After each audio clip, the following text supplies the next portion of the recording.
Bien, vamos a hablar de la generación de un modelo de negocios. Yo me recibí de licenciado en administración en el año 85 y uno de los trabajos que tenía que hacer a veces preparar modelos de negocios para emprendimientos que iniciaban. Y realmente era un problema porque se escribía mucho, y finalmente quedaba para la biblioteca lo que se escribía. En el año 2010-2011, dos autores que no son norteamericanos, eso es lo llamativo. Uno se llama Alexander Osterwalder, que es suizo, y el otro se llama Yves Prunier, que es belga. Desarrollaron un modelo que está basado en 9 cuadrantes y explican de qué manera armar el modelo de negocios. Este modelo de negocios también se lo llama Canvas, porque Canvas en inglés significa lienzo. O sea, es el modelo del lienzo, un lienzo donde yo voy a diseñar de qué manera va a funcionar mi organización. Pero ese diseño no es libre, sino que ese diseño respeta una serie de pasos para poder enfocarme. De eso vamos a hablar. Y es muy frecuente que normalmente los corredores inmobiliarios no tengan un modelo de negocios cuando trabajan. No tienen. Lamentablemente empiezan, digamos, con los recursos que tienen, empiezan a ser exitosos, van haciendo una cantidad de operaciones cada vez más importante. Cuando se sienten que no pueden dar abasto, toman una persona. Ahí hay que tener un cuidado.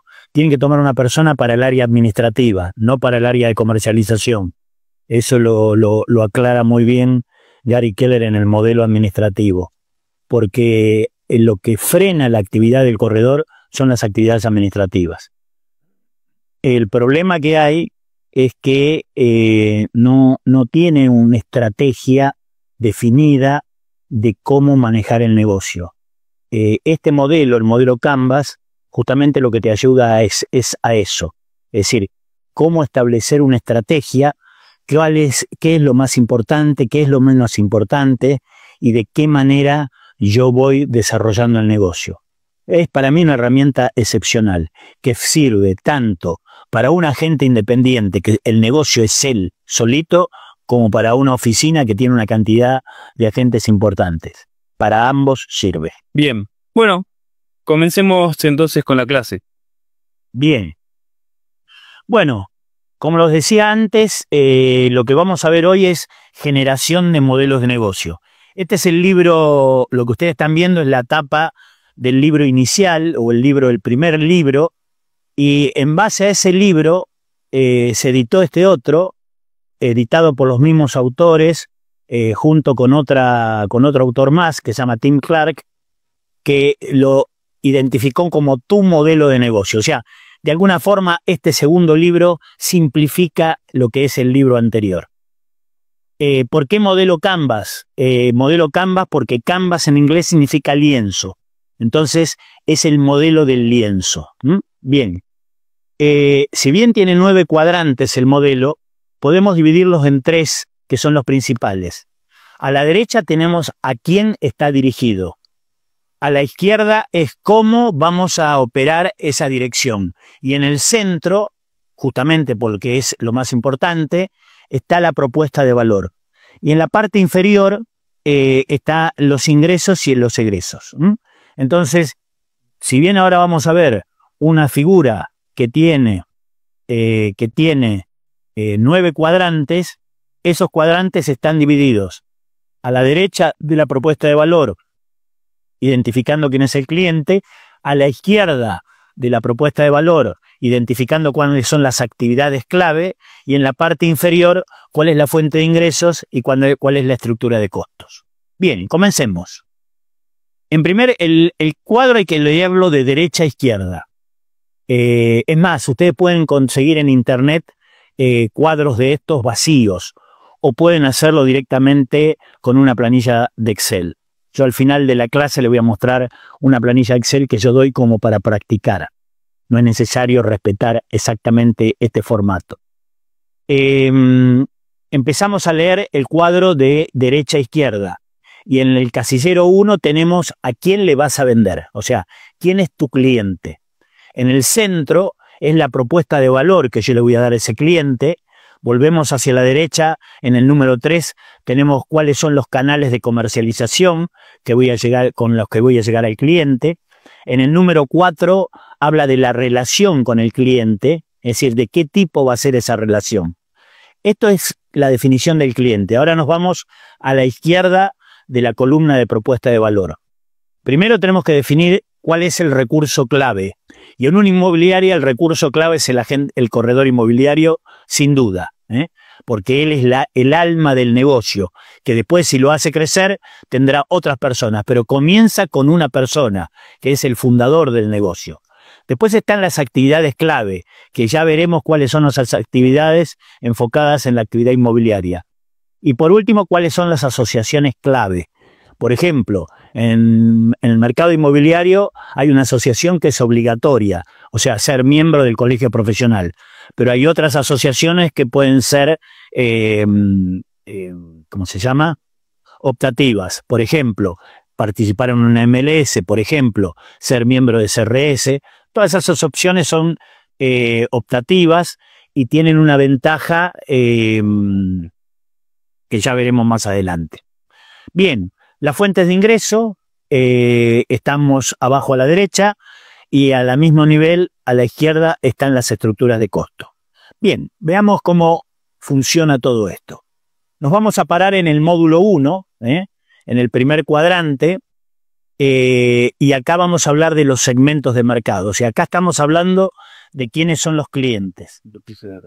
Yo tomé el modelo de Gary Keller, que está en el libro de Millionaire Real Estate Agent. Ahí tienen de la página 133 a la 148 desarrollado justamente el modelo de generación y conversión de leads. Así que si lo quieren ver en la fuente original, lo pueden ver en ese lugar.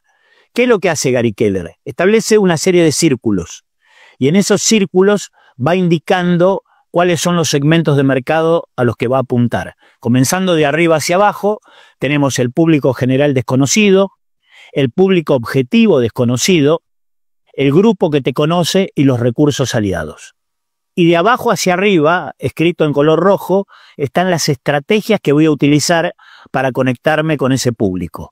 Con el público general desconocido voy a aplicar técnicas de prospección y marketing. Con el público objetivo desconocido. ¿Por qué es objetivo? Porque se quiere mudar. Ahora lo vamos a ver. Con el público objetivo desconocido voy a aplicar los 12 directos, que son 12 boletines, uno por mes durante un año. Con el grupo que conozco voy a aplicar el 8x8, que son 8 acciones en 8 semanas, y el 36 toques, que son 3 toques por mes durante un año. Justamente en la clase anterior tocamos este tema. Y por último, el recurso aliado, que es aquel que, como dice Judy Robinet en su libro Networking Estratégico, es aquel que te va a ayudar a sacar tu negocio adelante. Con ese recurso, el contacto va a ser uno por uno. Una aclaración de términos. ¿Qué es prospección? Prospección es buscar, encontrar. ¿Qué es marketing? Marketing es atraer. Ellos te encuentran. ¿Cuál va a ser el objetivo con los segmentos de mercado? Llevar los segmentos que están en la periferia hacia el centro, aplicando técnicas de prospección y marketing. Bien, veamos un ejemplo concreto. Público general desconocido. Son todos los habitantes de un barrio. Ahora bien, esos habitantes tienen intenciones de mudarse del barrio. Por lo tanto, ese público se convierte en el público objetivo todavía desconocido. Tengo que hacer acciones para empezar a enterarme quiénes son los que se quieren mudar. El grupo que te conoce son las personas que han interactuado con la inmobiliaria y los recursos aliados, que son los clientes que han quedado deleitados con su servicio y te recomiendan. Bien, vamos a ver cuáles son las estrategias de acercamiento a cada uno de estos grupos. El grupo general desconocido son los habitantes del barrio. Un boletín por mes con temas de interés general, ahí yo me estoy dando a conocer. acciones públicas en el barrio, contacto cara a cara y por teléfono. Acá lo que hago es darme a conocer, ¿eh? Utilizar un Instagram o un Facebook para el barrio no sería mala idea. El público objetivo desconocido. Es público objetivo, o sea, son personas que en algún momento van a necesitar servicios inmobiliarios. Todavía no los conozco. ¿Qué hago para conocerlos? Bueno, puedo repartir un boletín por mes con temas del proceso inmobiliario. Si ese boletín llega a manos de alguien que se quiere mudar, probablemente se comunique con nosotros para poder saber más. O también lo que podemos hacer es invitar a un evento, y ese evento se puede llamar ¿Qué hacer para vender tu propiedad con éxito? Ahí se anota mucha gente en ese tipo de eventos y ahí los conocemos. Cuando este método lo empezamos a utilizar en la Argentina, en la inmobiliaria Dimitrio, en La Boca, hacíamos un evento cada 45 días y siempre de cada evento se lograban 1 o 2 captaciones de personas que querían vender. Fue interesante porque cuando esto se propuso por primera vez, el colegio medio que nos llamó la atención porque decía que estábamos avivando a dueños vende a cómo vender su propiedad. Nosotros sostuvimos que el que era dueño vende no era cliente de la inmobiliaria, así que no nos preocupábamos, pero no pasó más de ahí, ¿eh? El sistema siguió adelante, dio resultado y es el día de hoy que se sigue utilizando. Bien, vamos a ir ahora al grupo que te conoce. Ahí lo que estamos haciendo es posicionándonos en la mente del prospecto. ¿Cómo logramos posicionarnos en la mente del prospecto? Con toques, ¿eh? Hay una campaña rápida, 8x8, 8 acciones en 8 semanas, y una campaña más consistente, que es una campaña que se hace durante el año, son 3 toques por mes durante un año. Como dije antes, hay una clase anterior de hablamos de estos temas. Y por último, los recursos aliados, que son aquellos que quieren que te vaya bien, son aquellos que van a impulsar tu negocio. Lo vas a invitar a almorzar o a cenar, vas a hacer regalos en fechas especiales y vas a hacer acciones comerciales, por ejemplo, con comercios de la zona. Una cosa que hay que tener en cuenta es que cuando uno trabaja en un barrio, puede organizar con los porteros del barrio un almuerzo. Es una forma de acercarnos a los porteros, es una forma de intercambiar opiniones e ideas, y es una forma de que los porteros se hagan amigos nuestros. Y cuando son amigos, realmente nos recomiendan, y eso es lo que necesitamos buscar. Bien, terminamos con el casillero 1, que es la definición del cliente, y nos vamos al 2. Pero el 2 está en el centro del cuadro. Si ustedes ven, está en el centro del cuadro. ¿Por qué?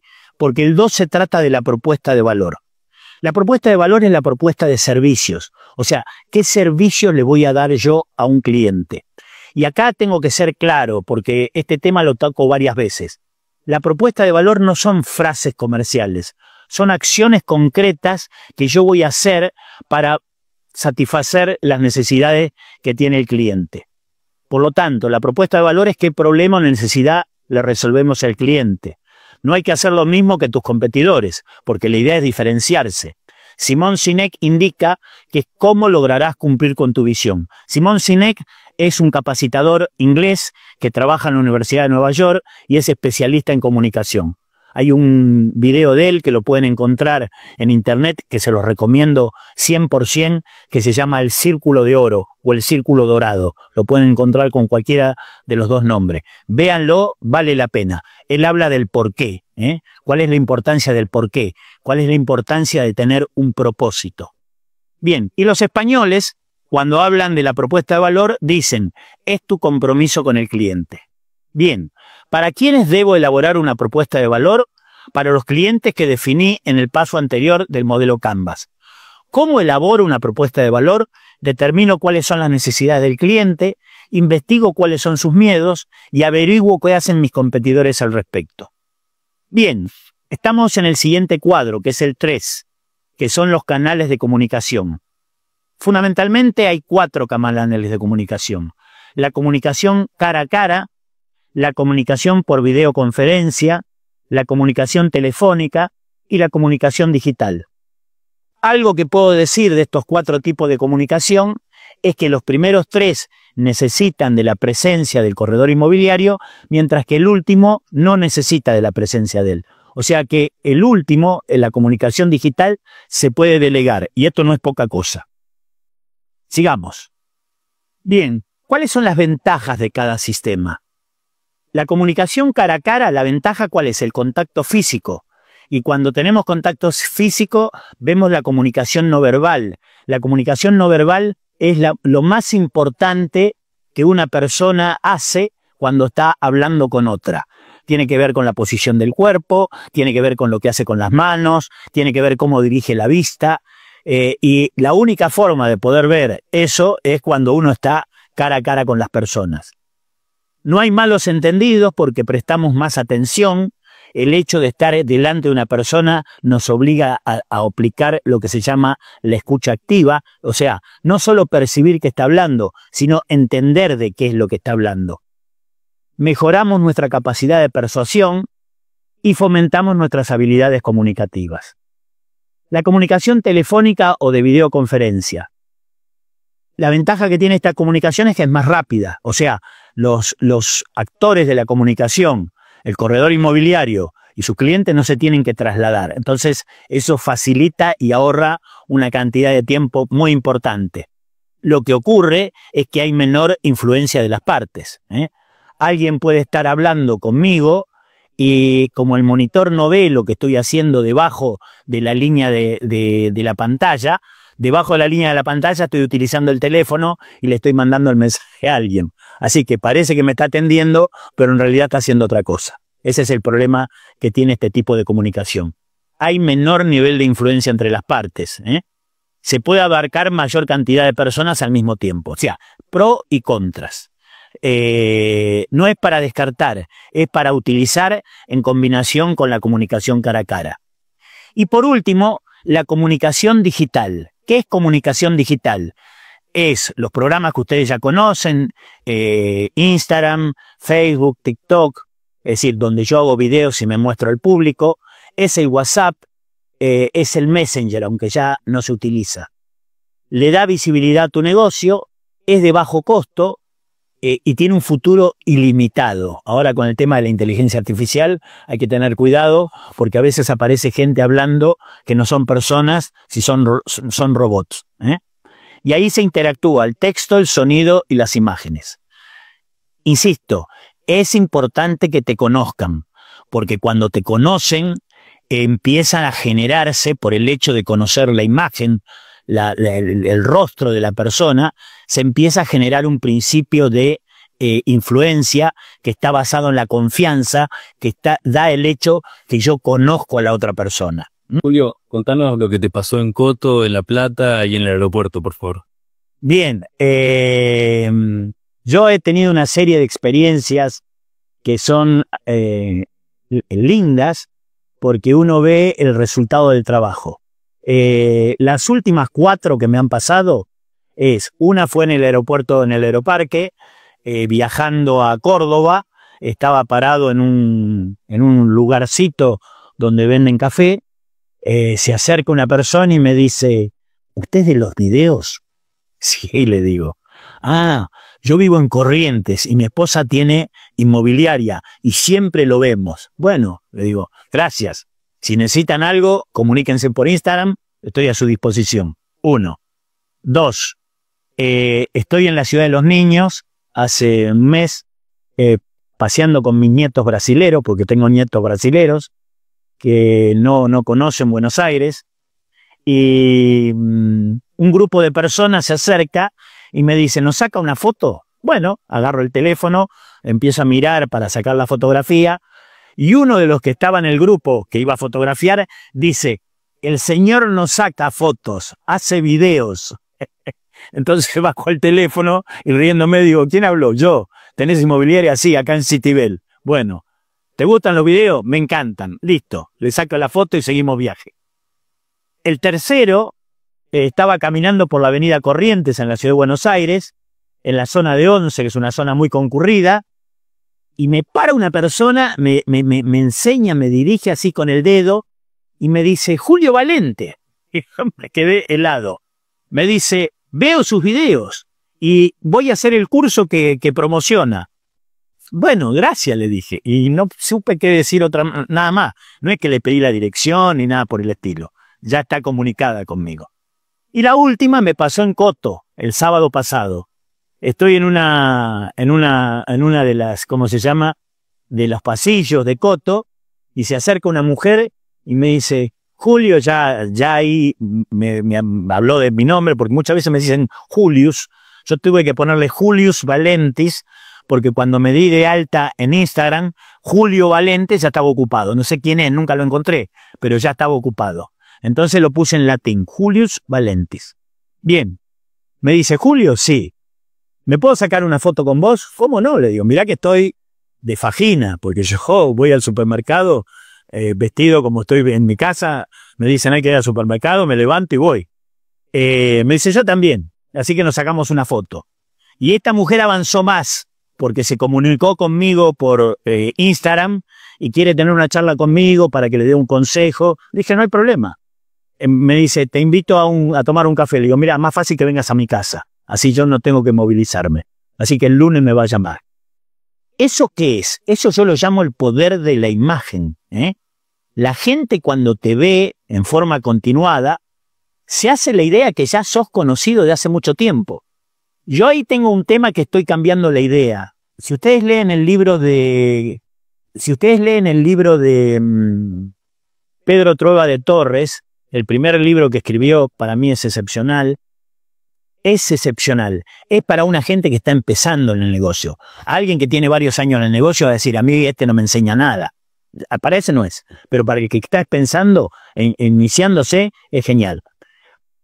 ¿Qué hace Trueba de Torres? Trueba de Torres explica cómo es todo el proceso inmobiliario. Y hay un capítulo donde dice hacerte famoso. Y yo medio que no estaba de acuerdo con esa idea. Yo estaba más de acuerdo con de transformarte en una persona prestigiosa más que en una persona famosa. Porque entiendo que la fama es de los deportistas, la fama de los artistas. Pero me he dado cuenta con todas estas acciones que me han pasado, es decir, yo no pude mostrar prestigio ahí. Pude mostrar fama de ser conocido. Que también la fama no es mala. Y la fama ayuda a darse a conocer a los demás.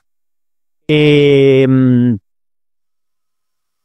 Buffini, mi chip de memoria es de los viejos, no es de los nuevos. Así que tardo en recuperar la información. Brian Buffini, en un libro que se llama Trabaja con referidos y vive en la buena vida, que les recomiendo siempre a todo el mundo, en una parte del libro habla de la campaña del intendente. O sea que el corredor inmobiliario tiene que movilizarse como si fuera un político. ¿Y qué es lo que hace un político? Primero pega carteles con su cara. Es decir, pone la cara, inunda el lugar de caras. Y después hace mitines, es decir, donde él se muestra a las personas haciendo propuestas para la comunidad. Y esa es la misma campaña. Brian Buffini, que es un capacitador norteamericano, la llama la campaña del intendente. Sigamos. Las relaciones con los clientes. Dice, entender al negocio inmobiliario como una actividad entre personas y no entre propiedades significa trato personalizado en serio. Por lo tanto, toda la comunicación irá precedida por el nombre y apellido del cliente. Nunca haremos una nota que diga estimado cliente, porque estimado cliente no sabemos quién es. Debo registrar el hilo de las conversaciones mantenidas con los clientes. Esto es muy importante porque me entero de cuál es la vida del cliente y ese enterarme me permite tomar contacto en el futuro y hacer referencia a algo que él me contó en su conversación. Un caso que yo pongo siempre, que lo tomé de un video de Nara, para no decir que lo inventé yo. Un agente inmobiliario está revisando, esos videos son muy viejos, entonces no había computadora, había un archivito de fichas rotativas que se manejaban así con los deditos. Está buscando así y encuentra un contacto que hace tiempo que no va a ver. Entonces saca la ficha, deja otra sin terminar de sacar para saber de dónde sacó esta ficha. Entonces, ¿qué decía la ficha? Decía el nombre de la persona, decía que tiene un negocio donde vende objetos de decoración para el hogar, y decía, en junio la hija se va a recibir de abogada y va a pensar en comprarle o alquilarle una oficina. Esto es lo que tenía anotada ella. Entonces se va al negocio, lo saluda, ¿qué tal? ¿Cómo te va? ¿Cómo andan sus cosas? Acuérdense la conversación Ford, que no tiene nada que ver con el auto. Family, occupation, recreation, dreams, sueños, familia, ocupación, trabajo y sueños. Eso es como una forma de realizar conversaciones para romper el hielo. Le pregunta, ¿y tu hija se recibió? Y el hombre sorprendido dice, ah, ¿cómo te acordás? Y en realidad se acuerda porque lo tiene anotado. Pero para la persona es una caricia eso. Es decir, qué importante que soy que esta señora se acuerda de que mi hija se va a recibir. Dice, no, todavía no. Están postergados los exámenes. Pero cuando se reciba, como yo te dije, vamos a charlar, porque yo le quiero dar una oficina. No sé si comprar o alquilar, ya lo veremos, pero quiero hacer eso. Por eso es importante el hilo de las conversaciones. Y yo anoto en qué anda cada contacto, voy a poder mantener una conversación con él en el futuro. Bien, ¿cómo voy a organizar esta información? Hay programas específicos. Qué sé yo, Zoho es un programa, HubSpot es otro programa, pero si no quieren meterse en líos, con un Excel es suficiente. Adelante. Las relaciones con los clientes. Y acá me tengo que referir a un libro que es genial. Me tengo que referir a un libro que es genial.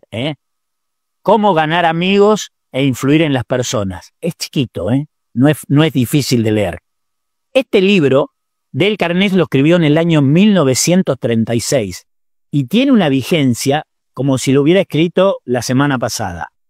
En este libro él habla de cuáles son las técnicas fundamentales para tratar a los demás. Y él dice lo siguiente: 3 técnicas fundamentales para tratar a los demás. No critique, no condene, ni se queje. Demuestre un aprecio honrado y sincero. Despierte en los demás un deseo vehemente. Si ustedes piensan en los noticieros de televisión, yo ya dejé de mirar noticieros de televisión, me entero lo que pasa leyendo el diario en internet.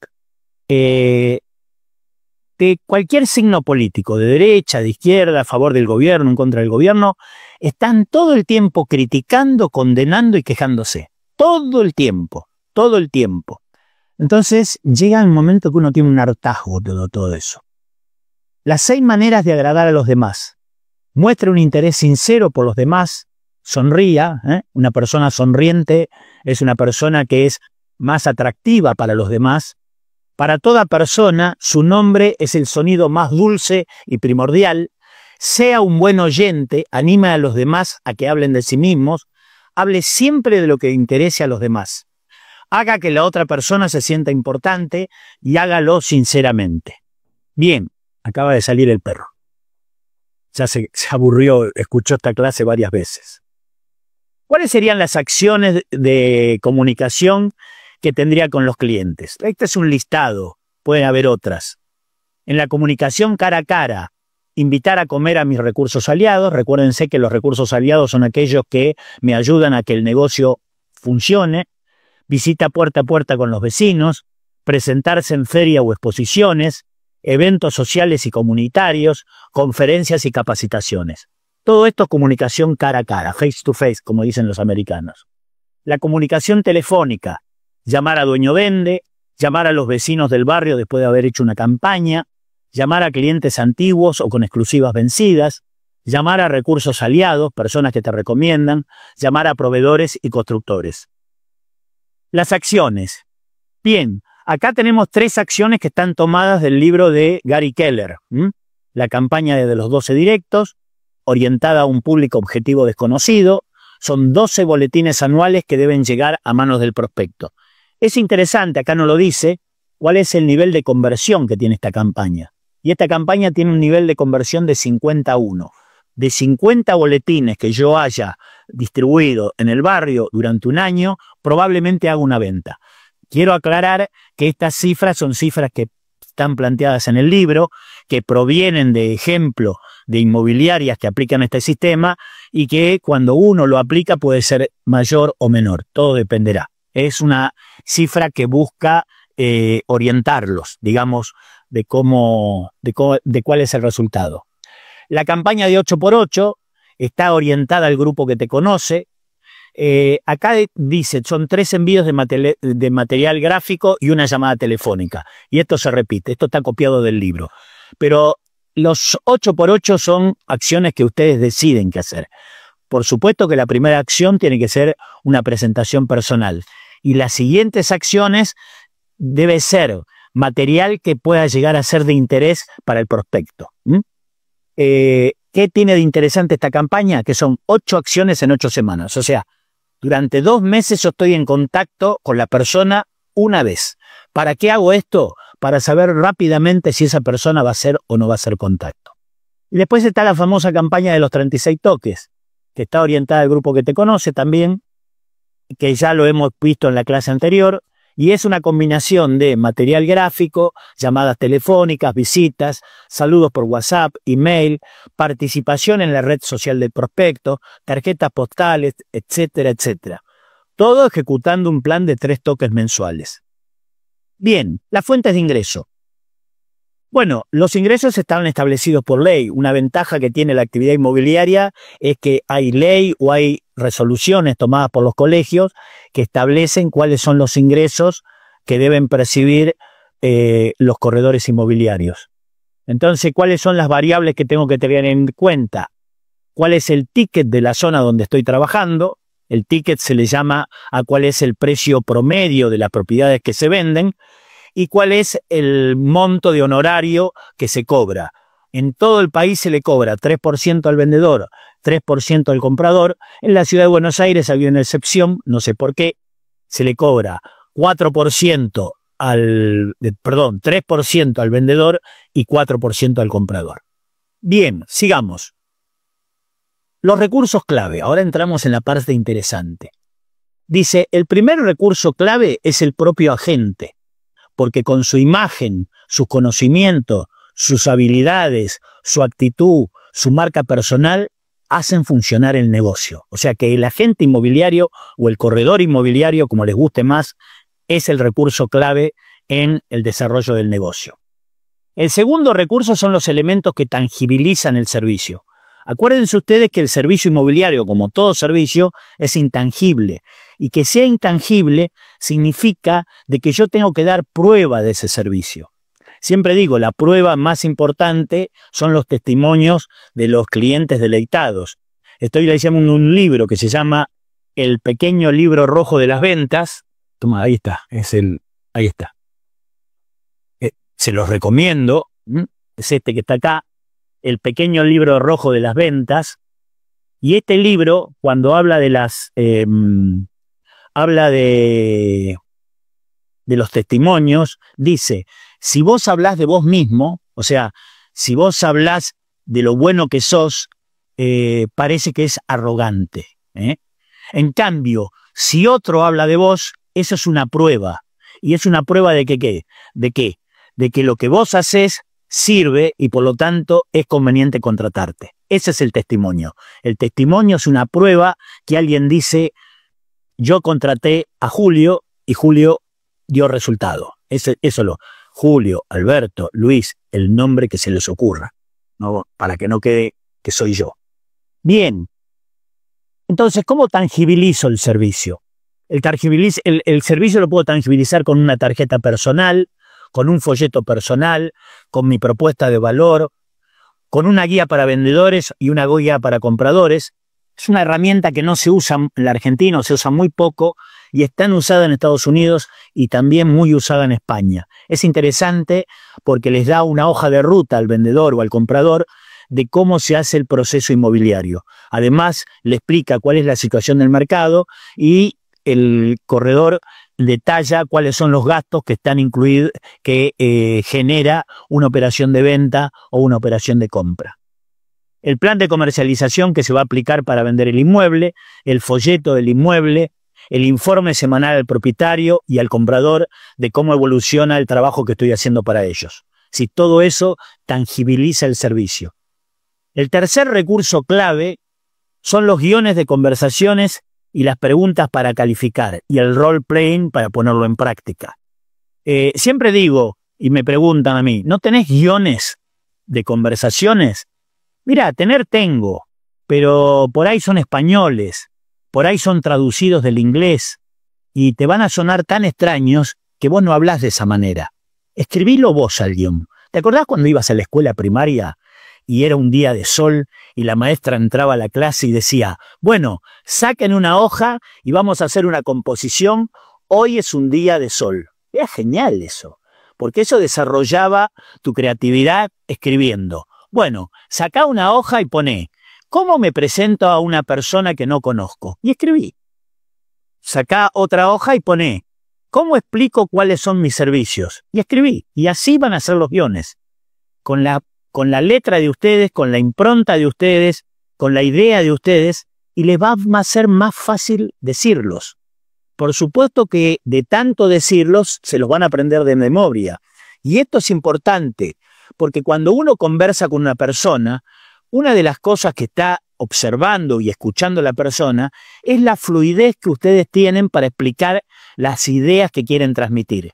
Cuanto mayor fluidez tengan y cuanto mayor claridad pongan en esa transmisión de ideas, más confianza generan. Esperen, vamos a sacar el perro. Hay dos perros. Había salido uno, ahora sale el segundo. Entonces, trabajen en guiones de conversaciones, trabajen en las preguntas para calificar a compradores y a vendedores y practíquenlo, practíquenlo. Bien, vamos a hablar de las actividades clave. Y como actividad clave, tengan en cuenta que yo esto lo utilizo para dar clase a personas que están entrando en el mundo inmobiliario. Quizá para el que ya esté en el mundo inmobiliario esto le parezca que no es necesario, pero bueno, les puede ordenar las ideas.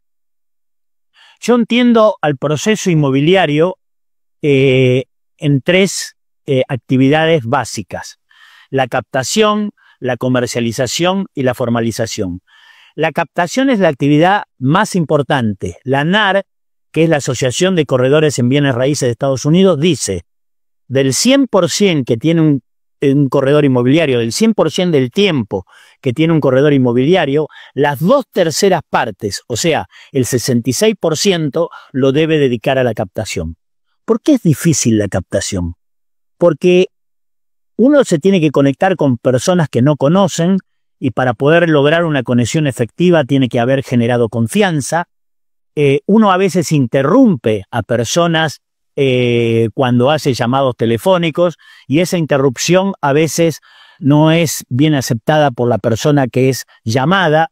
Por lo tanto, es difícil. Hay que estudiar bien cómo hacerla, hay que dedicarle el tiempo necesario. Ya lo vamos a ver más adelante, no me quiero anticipar, pero Gary Keller plantea un sistema que para mí me parece que es el más indicado para manejar lo que es la captación y el resto del negocio. Bien, ¿cómo es el proceso de captación? Primero, el posicionamiento personal del corredor o del agente. ¿Qué significa posicionamiento personal? Significa hablar de su marca personal. ¿Y qué es su marca personal? Es su rostro, es su cara, esa es su marca personal.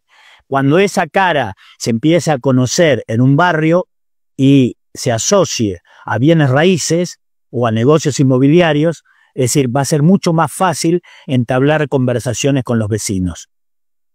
Una vez que el corredor se haya posicionado en el mercado con su marca personal, puede utilizar dos métodos de captación.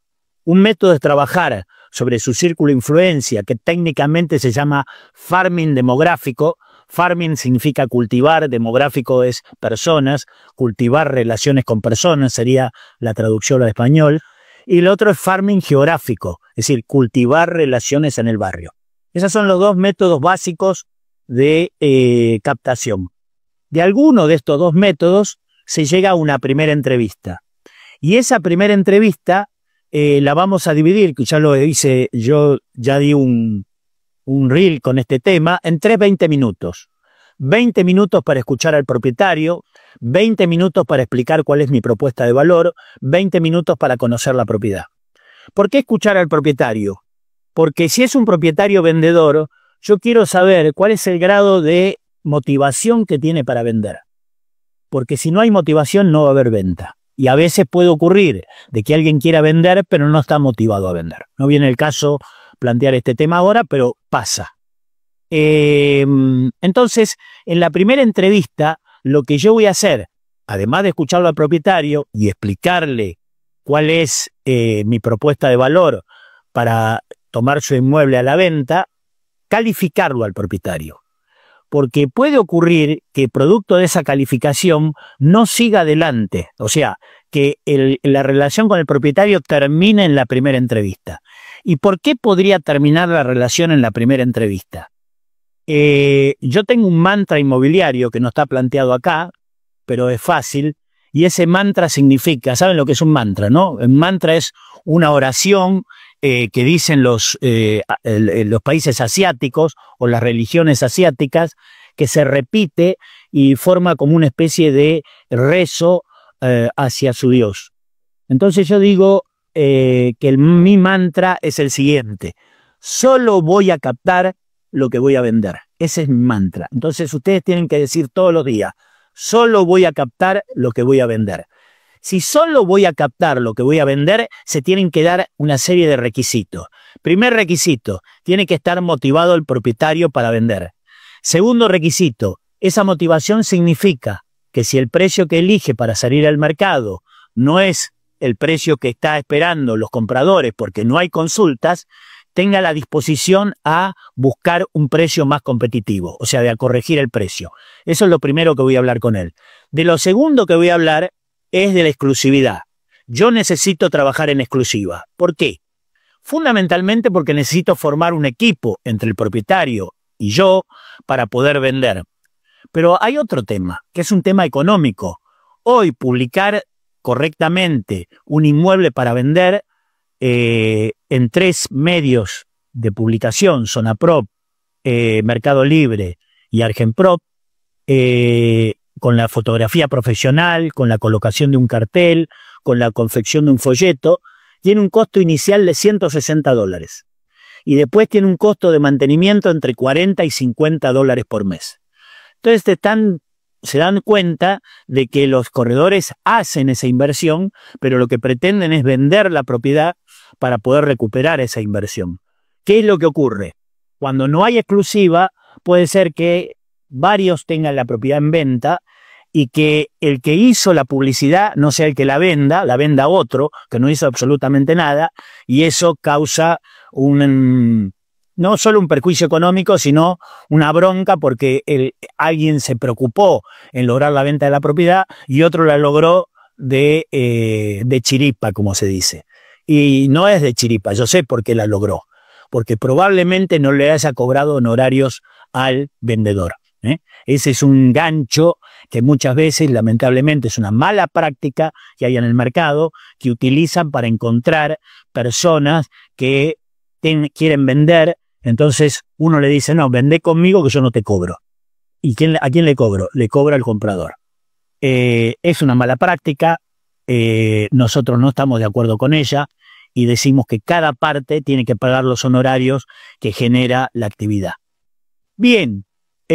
Pasada la primera entrevista y que haya, y me olvidé de decirlo, el tercer elemento que voy a tener en cuenta es si está dispuesto a pagar sus honorarios, porque puede pasar de que se encuentren con personas que digan: mira, yo no te voy a pagar honorarios, vos cobrarle honorarios al comprador, y ese tampoco es la forma de trabajar. O la inmobiliaria de la esquina no me cobra, entonces le digo: anda con la inmobiliaria de la esquina.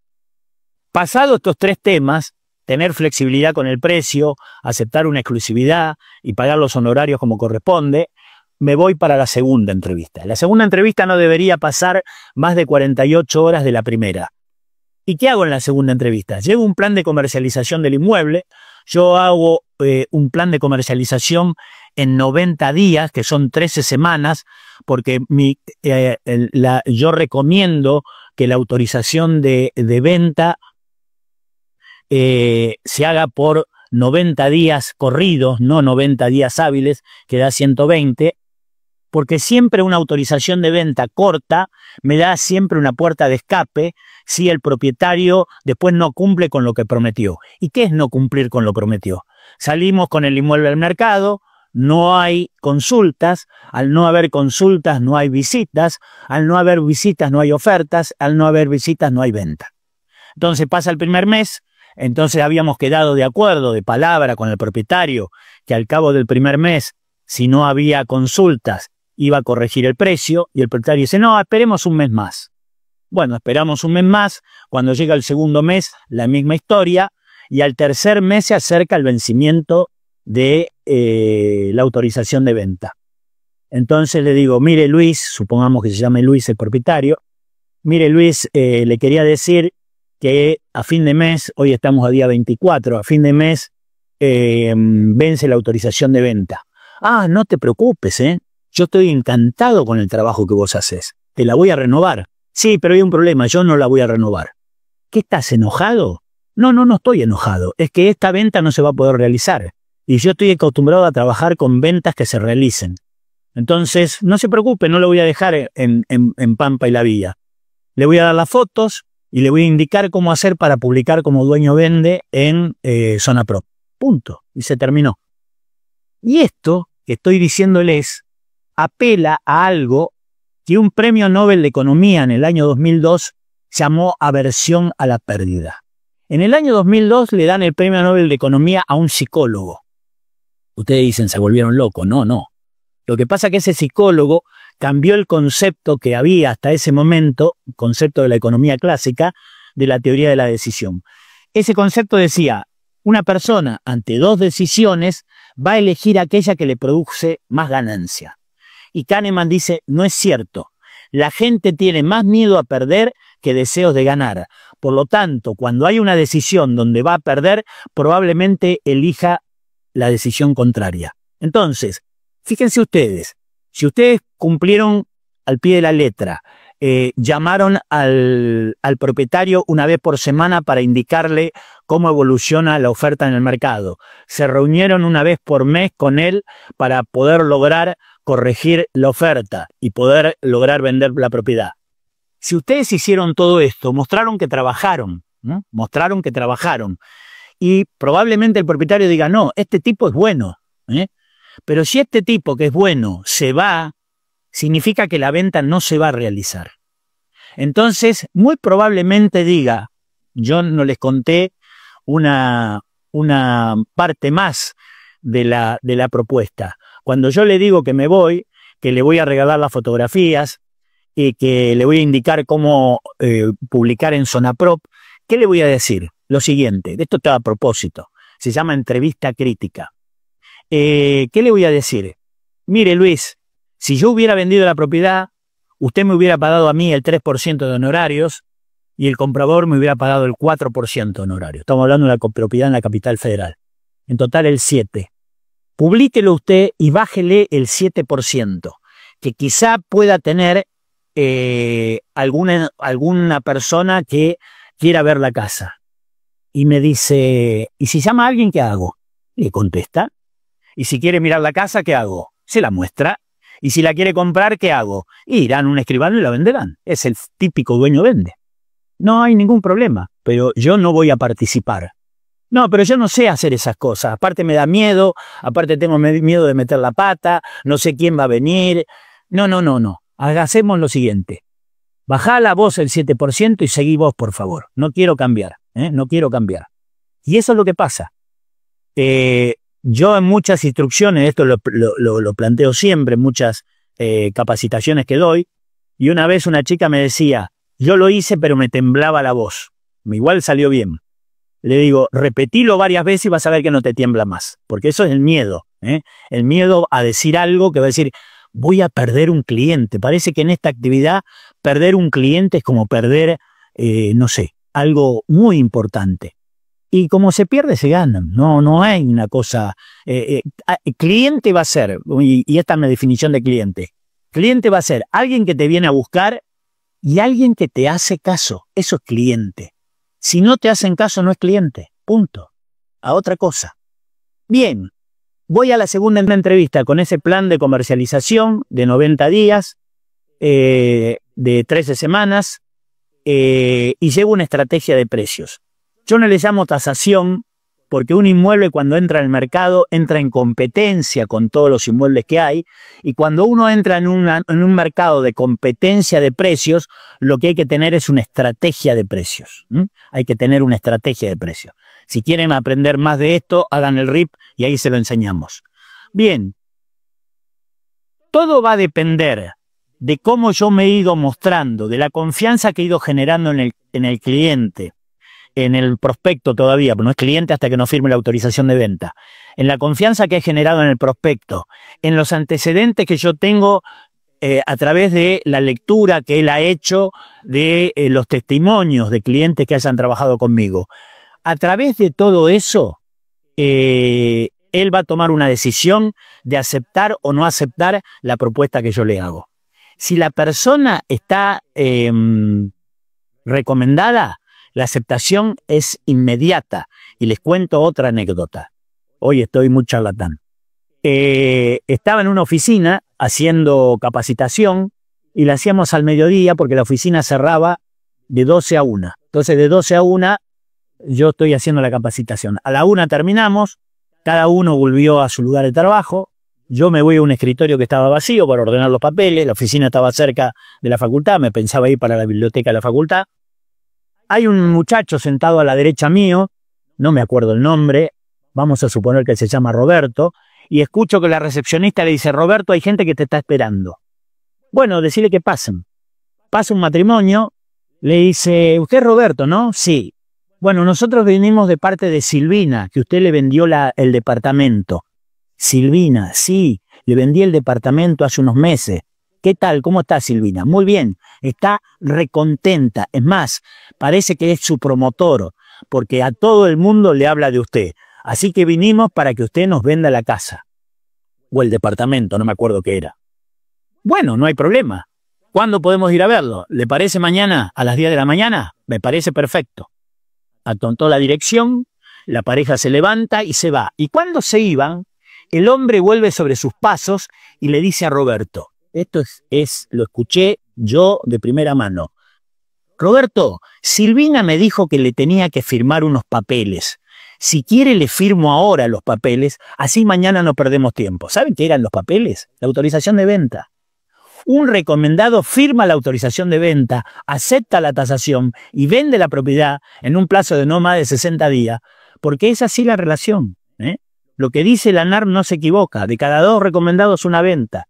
¿Y cómo se logran recomendados? Generando un servicio que deleite a los clientes, no que satisfagan. Porque hay gente que a ustedes les satisfacen la necesidad, pero quedó en bronca por algún motivo. No quiero contar más de anécdotas porque si no va a ser un anecdotario hoy.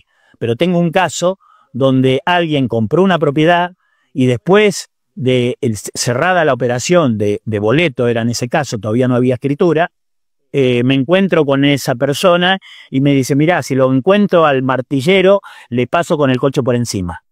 Había tenido un problema con él que se resolvió, que el martillero había actuado mal y ya está. No hay una segunda oportunidad para la primera impresión. No hay una segunda oportunidad para una primera impresión. Si metiste la pata, tenés que disculparte, pero así y todo, no creo que hayas deleitado, y si no deleitas, no te van a recomendar. Esto es para aprender para el futuro. No tengo oportunidad, no tengo una segunda oportunidad para una primera mala impresión. Bien, y se obtiene la exclusiva, y empieza el proceso de comercialización. Voy a ir más rápido. Primero, ¿cuál es la estrategia de la cartera que voy a vender? Yo digo, o nosotros decimos en CRS, que el número ideal son 10 propiedades o 10 clientes al mismo tiempo. ¿Por qué? Porque con 10 clientes yo puedo conocer quiénes son y cuáles son sus preocupaciones. De esos 10 clientes, 4 tienen que estar en condiciones de ser vendidos ya, 4 deben estar en una situación de maduración y 2 deben estar en una situación de raje. O sea, si no actúan corrigiendo el precio, yo les digo que se van a ir. La situación ya se las planteé antes. Preparar el inmueble para publicar. Yo soy de la idea de que hay que pedir un informe de dominio e inhibición para saber si el inmueble se puede publicar. Yo sé que no se hace en el mercado, no es buena práctica, pero yo le tengo que hablar de cuáles son las buenas prácticas. Mostrar el inmueble. Cuando muestro el inmueble, una cosa que tampoco se hace mucho y que yo creo que es por falta de conocimiento, lo que venden son los beneficios, no las características. Hablar de la medida del baño, hablar de la luminosidad, hablar de la ubicación, son características. Ustedes tienen que ver cómo esas características se traducen en beneficios. Una sola más le voy a contar. Una persona que vaya a comprar una propiedad que tiene un garage y viene con un Renault 12 que es de colección, espectacular. Entonces le dicen, miren, me encanta el auto que tiene, me gustaría tener ese auto porque es bonito en la línea, sé que es viejo, pero usted lo tiene impecable. ¿Y sabe qué? Esta casa está hecha para usted, porque esta casa tiene un garage amplio donde va a poder guardar el auto y lo va a poder tener guardado como una joya. Eso es vender una casa hablando de beneficios. Ahora, viene una persona que no tiene auto y el garage no puedo ni hablar. Sí, está ahí, pero sabe que eso no le va a dar ningún resultado. Va a ser un depósito donde va a guardar cosas. Entonces, siempre hay que vender hablando de los beneficios.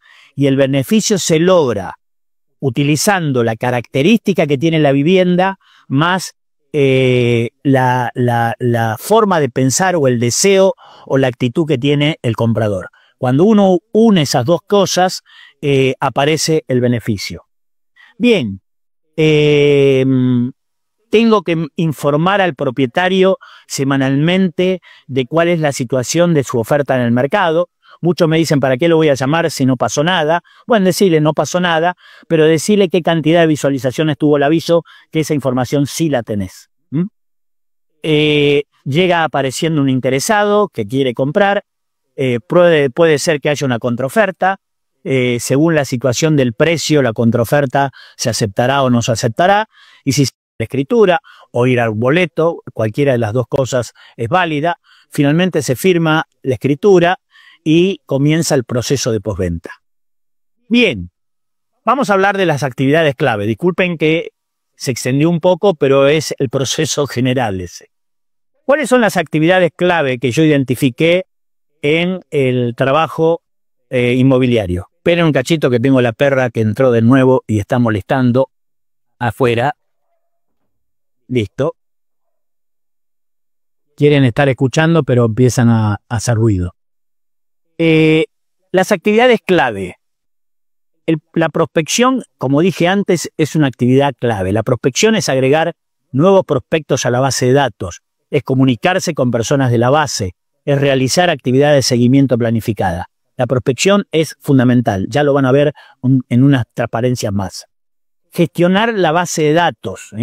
La base de datos es la herramienta básica del agente inmobiliario. Permite tener un perfil de los clientes y segmentarlos. La base de datos más un CRM, que puede ser un Excel o puede ser otro producto, es la combinación perfecta para el seguimiento de la esfera de influencia. Conocer al mercado, este es otro elemento importante. ¿Qué significa? Conocer el mercado donde yo me muevo, saber cuál es el precio promedio de las propiedades, qué propiedades se han vendido últimamente, cuál ha sido el precio de cierre, cuáles son las propiedades más nuevas, cuáles son las propiedades más viejas. Es decir, toda esa información me permite a mí comportarme como un experto del barrio y explicar qué es lo que está pasando en el barrio. Bien, gestionar la cartera de propiedades en oferta. La idea es no manejar más de 10 unidades al mismo tiempo, hacer un seguimiento a esos propietarios, llamándolos una vez por semana y reuniéndonos una vez por mes para poder hacer de que esa oferta se haga efectiva en una venta. Conocer tu negocio, conocer tu negocio. ¿Qué significa conocer tu negocio? Ponerse objetivos medibles, económicos y operativos. O sea, ¿cuántos contactos quiero realizar por mes? ¿Cuántos de esos contactos se van a convertir en clientes? ¿Cuántas visitas tengo que realizar para poder obtener una venta? Todos esos son datos que me van a permitir a mí saber si voy por el camino correcto o no cuando dirige mi negocio. Planificar las actividades. Los expertos recomiendan, lo dije antes, que las 2/3 partes del tiempo hay que dedicarla a la prospección y una parte a la comercialización. Entonces yo les hice esta agenda permanente. Le dividí la semana en 2 partes. La parte verde es la parte de prospección y la parte azul es la parte de actuar o de manejar clientes activos. Dejé un día rojo, que es un día para capacitación o para reunión de equipo o para reflexión, digamos, para que no estemos corriendo siempre detrás de la pelota, parar la pelota y saber para dónde mandarla.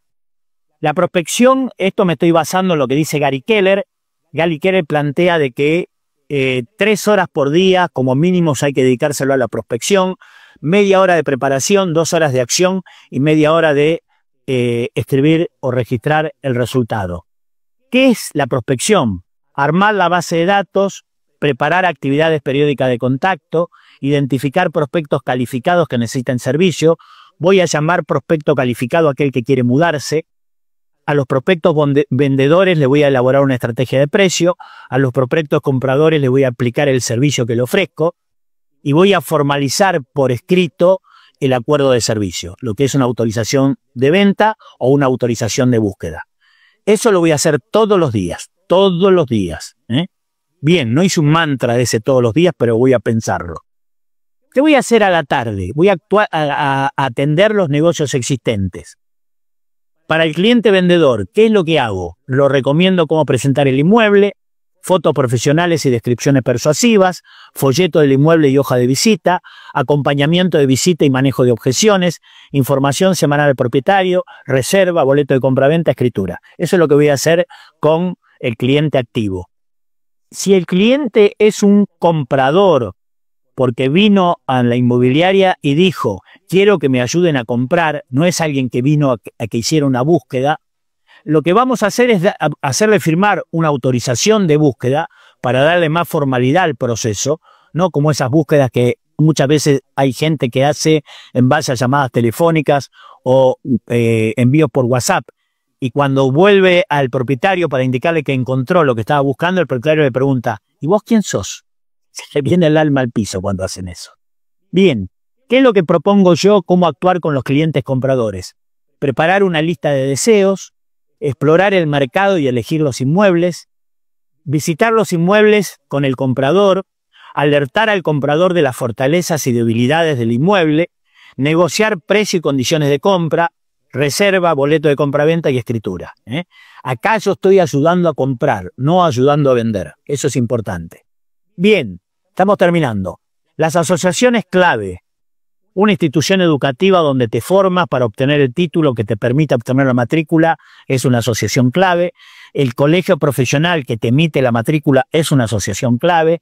La empresa con la cual puedes asociarte para desarrollar la actividad inmobiliaria con un soporte de clase mundial también lo es.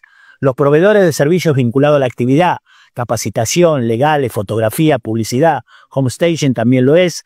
Las cámaras empresarias de tu sector también lo son. Y las instituciones que otorgan designaciones de prácticas avanzadas de negocio, como CRS, o de calidad de gestión, como ISO 9000, también lo son. La estructura de costos. Bueno, es algo que hay que cuidar. Si ustedes leen el libro de Gary Keller, el de Millionaire Real Estate Agent, él cuando habla del modelo presupuestario, habla del semáforo verde y el semáforo rojo. El semáforo verde es cuando ustedes pueden gastar y el gasto debe ser en una inversión que yo hago para mejorar la performance de la inmobiliaria. Cuando ya la inmobiliaria se desarrolló, podré pensar en beneficios personales. Y el semáforo rojo es cuando no puedo hacer ese tipo de gastos. También recomiendan los americanos dedicar el 10% de los ingresos brutos a un plan de marketing, porque eso me va a permitir a mí tener los recursos necesarios para poder lograr llevar un plan de marketing adelante. Bien, Y acá terminamos. Esto es un resumen que lo